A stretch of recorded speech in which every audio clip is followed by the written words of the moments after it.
Les députés insoumis et communistes ont quitté mercredi l'hémicycle de l'Assemblée pendant les questions au gouvernement pour protester contre des propos virulents du député UDI franco-israélien Meïe Habib au sujet des Palestiniens Salah Hamouri et Marouane Barghouti.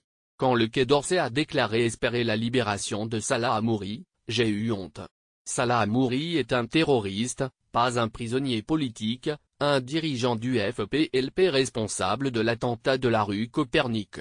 Du carnage dans une synagogue à Jérusalem, 5 juifs égorgés en pleine prière comme le fut le père Hamel dans son église, a déclaré cet élu des Français de l'étranger, interrogeant le gouvernement.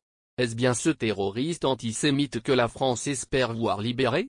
A demandé Meïe Habib, alors que les insoumis commençaient à quitter leur banc. Imaginez-vous aujourd'hui qu'un pays ami demande la libération de Nemmouche, auteur présumé de la tuerie du musée juif à Bruxelles, NDLR?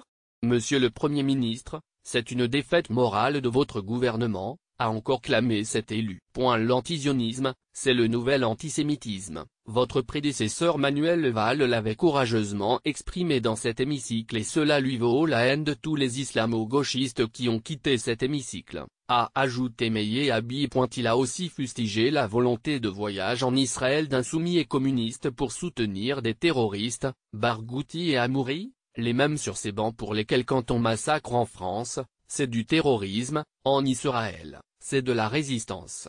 La ministre des Affaires européennes Nathalie Loiseau lui a répondu, concernant Salah Hamouri, que la France avait exprimé sa préoccupation face au recours extensif à la détention administrative et continuait à espérer sa libération rapide,